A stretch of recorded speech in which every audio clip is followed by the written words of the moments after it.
Hey guys, Mike Chen here in Lahore, Pakistan. This place is one of the most populous cities in this country and is known for its many gardens and parks. That's why it's known as the City of Gardens. It's an ancient city with over 2,000 years of history, with a lively atmosphere, deep culture, and of course, we're here to check out the food scene.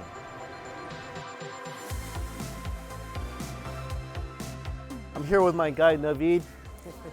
We're gonna go for some chickpeas. Chickpeas and mutton balls. That's smelling good. Oh wow. Holy moly. That smells incredible. Oh.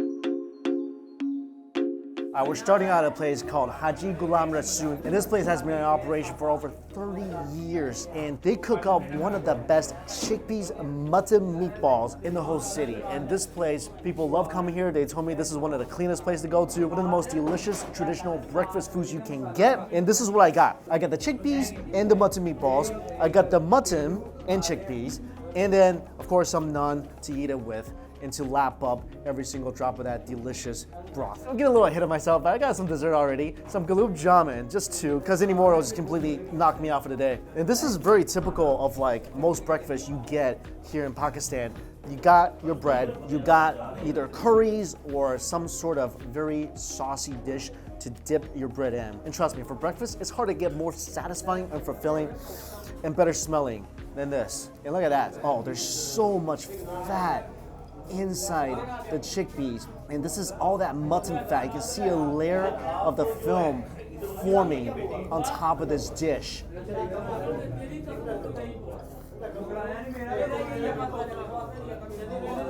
I feel like I kind of know what to expect when I see certain dishes in this country. I know it's going to be deeply flavored. It's going to have a great meaty taste without it being too funky. And I know the chickpeas is going to be creamy when I bite into it. The bread is going to be super doughy with a nice little crust on the outside.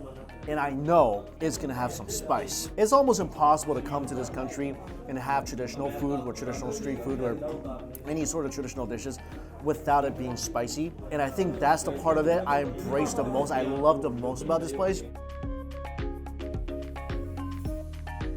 Because you don't even have to ask for it. It's already spiced up for you. In a meal like this, it looks seemingly simple, but to get the chickpeas into that particular texture with all that great spices and seasoning completely penetrating every single one of them, and to have that melty texture when you bite into it with just a perfectly baked naan. Oh man, mutton meatball.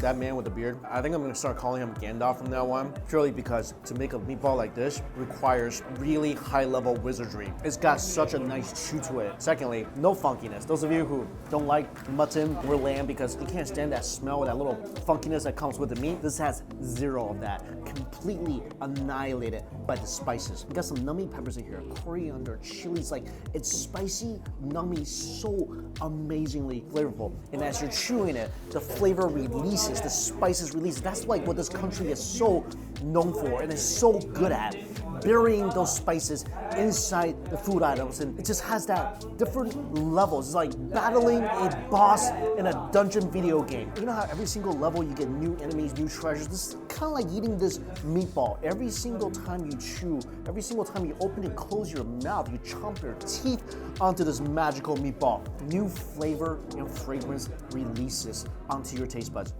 Oh, this. You know this is gonna be a tender, right? Oh, look at this, look at this. They can make the mutton. You see this? You see the juice oozing out of it wherever I'm touching? They can make the mutton into the most fall apart,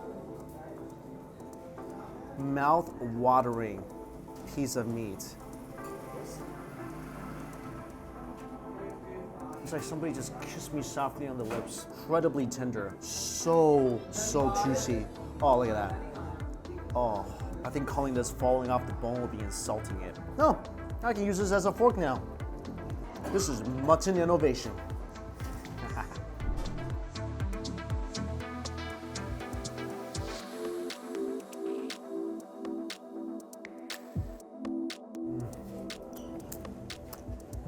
Some of the most tender, juicy pieces of mutton you can put in your mouth is found in this country. This is breakfast.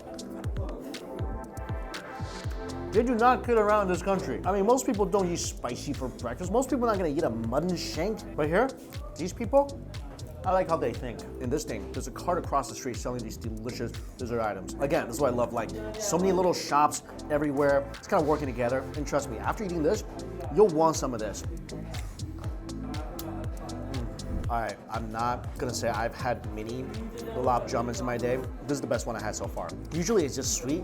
This thing is sweet, it's buttery. This is just a meal of balls right now. Like, you got the mutton ball, the dessert ball, the little chickpeas that kind of look like little balls. This is basically just a baller of a breakfast.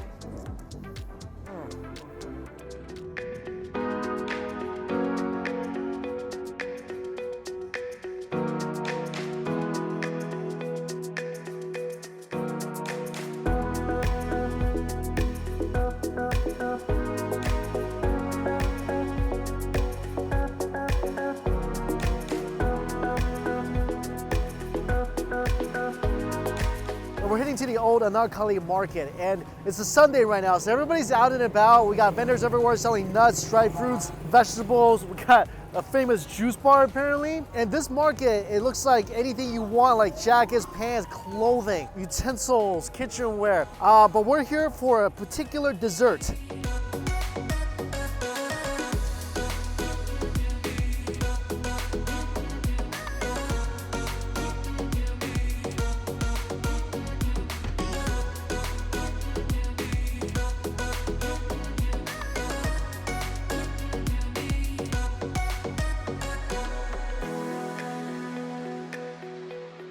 This reminds me of a scallion pancake. He's just frying the dough and there's vegetables inside. Some onions, I think a little bit of eggs. I think that's ghee he's pouring on top of this. It smells incredible. It is so crusty, toasty looking.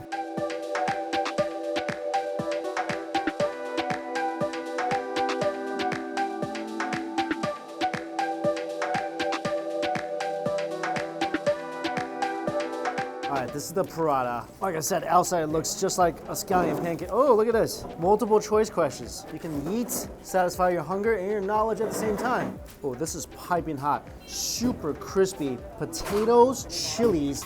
Again, love this country for that. Coriander, fennel, just an array of spices.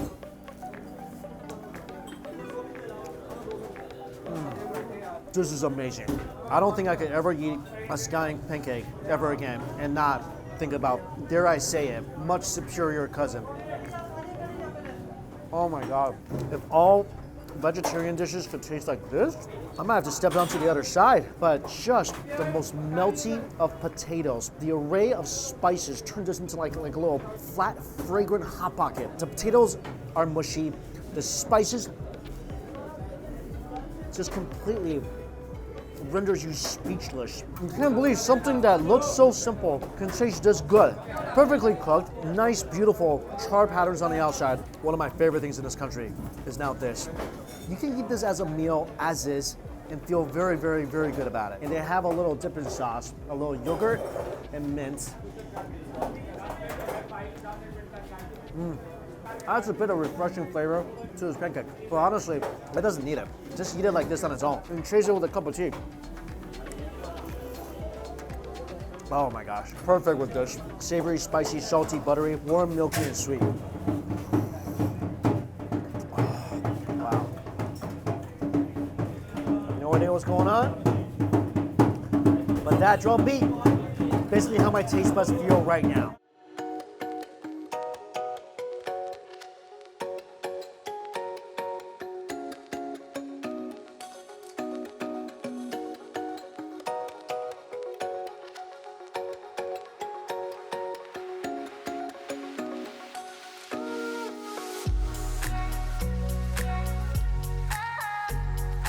This is the famous ice cream place. They serve a popular ice cream dish called a faluga. If you want that dish, apparently this is the place you gotta have it.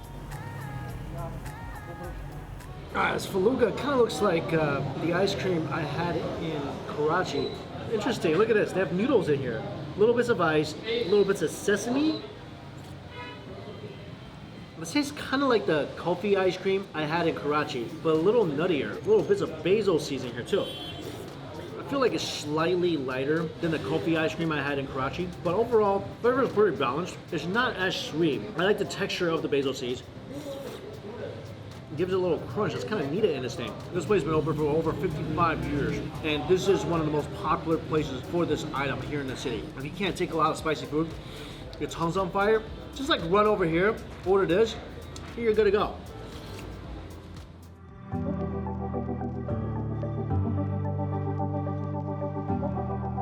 After the dessert, I'm ready for something hearty. And we're gonna go for some Halim, which is a very traditional Pakistani dish that's been cooked for centuries.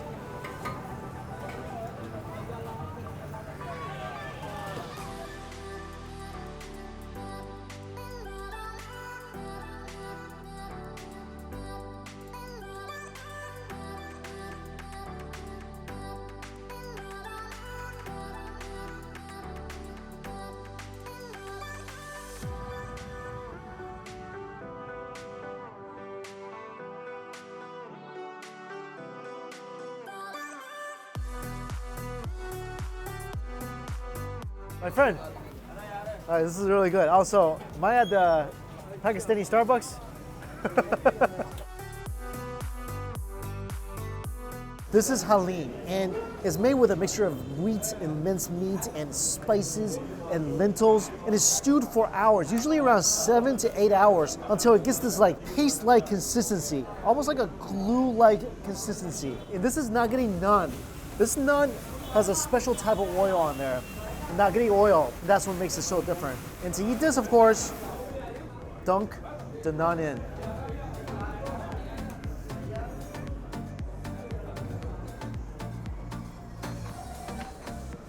Whoa, that's really gooey. I mean, this is a beef Halim, but the meat is so reduced. It's becoming part of this congealed broth. Yeah, you can taste the lentils, the creaminess of the lentils. But what's really kind of surprising is the kick of the spices from this thing. Once you eat this and the naan, I think you're about ready to hibernate for the winter. The naan is really the only thing kind of giving it texture, so it's good to add a little fried onions, little chilies, little mint, and this thing definitely needs some citrus because it is a little too hearty for me almost. All right, let's try it now. I feel like this is gonna be much, much better.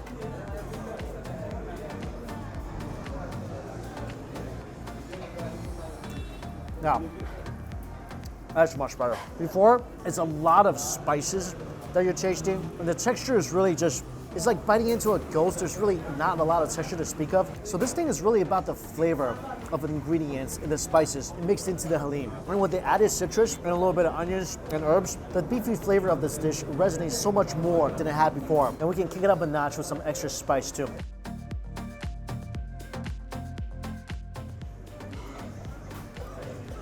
If you come and try this dish, highly recommend the lemon juice. Sometimes the lentil and the meat, it gets a little too heavy. A little lemon juice clears that right up. I feel like if I have this whole thing, it's gonna take a while before it comes back out.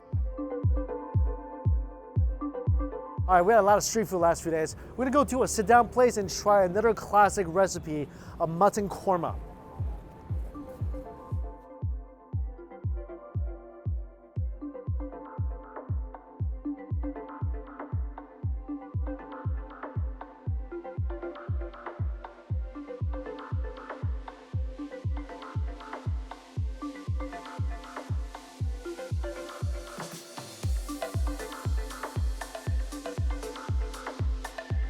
And what I love about going to different countries is trying out something that's been around, recipe that's been around for hundreds of years, or maybe even thousands of years, something with a backstory. This is definitely one of those dishes. Korma also means to braise. So this is the Mutton Korma, and this is a dish that was created in the 16th century. And this was first created for the Mughal royal family. Nothing was better than going to a country and eating something the royalty ate hundreds of years ago. And this dish, like I said, braised mutton, and it's something that's kind of like a mutton curry with a great blend of spices and herbs, and this thing is packed full of flavor. Oh wow, best meat I had today. Wait, did I have any meat today? Well, it's the first time I'm having meat today. You know why this country cooks veggie dishes so well? They didn't even think about it. It's braised to the point where if you dig into the meat, the flavor is steeped through every single inch of it. So the inside tastes just as flavorful as the outside. Besides the great spices used, it's using some yogurt as well. You taste that slightly fermented flavor from the yogurt, and that does a world of difference. And this is paired with mutton bulao, and this is kind of like a biryani, more of a fusion dish. Got the pieces of mutton here, and the rice, not extremely overly seasoned, but just the right amount of flavor and fragrance. The mutton is very simple. I think just a bit of salt, but honestly, after eating the mutton korma, you can't just have a mutton like this. It's gotta come into the sauce. It's gotta get some of that insane royal spicy essence into the meat. Yeah. Little naan.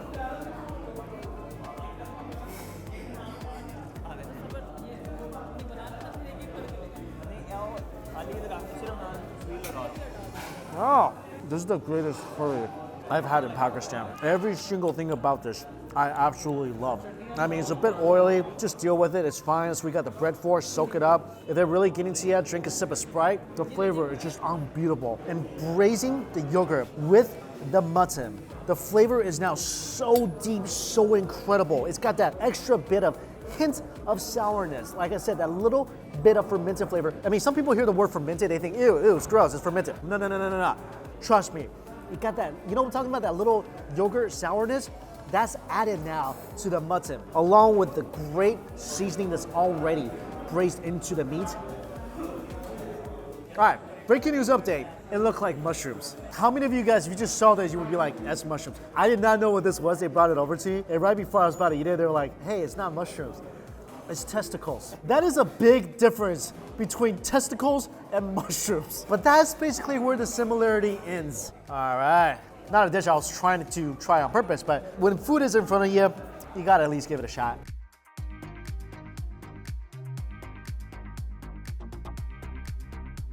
I took a piece of liver and a piece of testicles. The liver tasted like a liver. The testicles has a special kind of softness to it that I'd be good to never have again.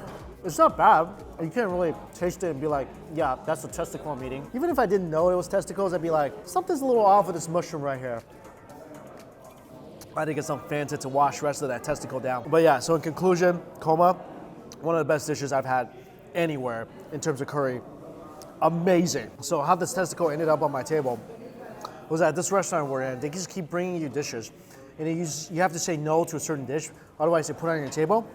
If you eat it, it's your dish. If not, they take it away. So definitely come here and try this, and watch out for the mushrooms. Mushrooms. This is Mr. Khalid. That was one of the best lamb dishes I've ever had. Thank you. Thank you so much, sir.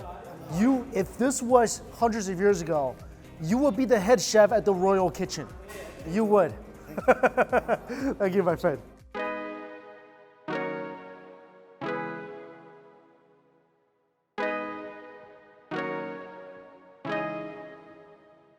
I guess we're having chicken.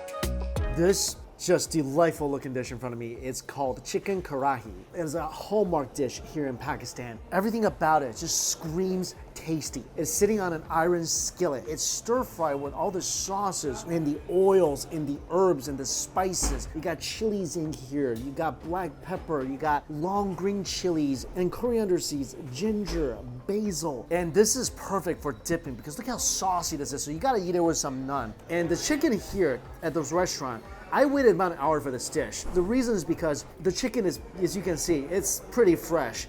It's only one serving for a table, so you basically have to wait for them to cook each serving individually.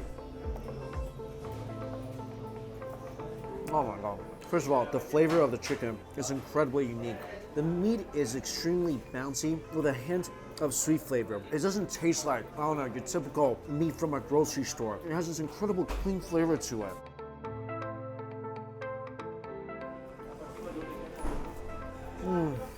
Just the curry itself is amazing already. This thing, green peppers, chilies, garlic, coriander. You can taste the little bits of the seasoning when they pop. It's like a little spice explosion in your mouth. It's got cumin and a nice oil from the chicken mixes it all together. And this, on top of this amazing, delicious meat, this is a must try in the city. I usually shy away from chicken dishes, mainly because oftentimes they come out dry and the meat becomes like just this like really hard to chew piece of leather. But here, the meat is tender, it's juicy. It is so much flavor in this dish. And what's awesome is that I love spicy food, but this is moderate spicy. It's not like overly spicy. It's just all the herbs and spices and chicken. They work so well together to create this really balanced yet uber flavorful, extremely flavorful dish. First day in Lahore, gotta say, some of the best things I've had. The potato paratha, one of the best things in terms of a pancake style food I've ever had. The royal mutton we ate right before this, and this chicken dish. Absolutely mind-blowingly delicious. Those are the three places I say you have to go if you ever come to the city. But anyway, guys, I'm gonna share this with the rest of my team and just have a nice, relaxed, good dinner here in the city after a full, incredible food day. As always, all the players win to. Listen down below for you. Thank you all so much for watching. Until we eat again. See you later.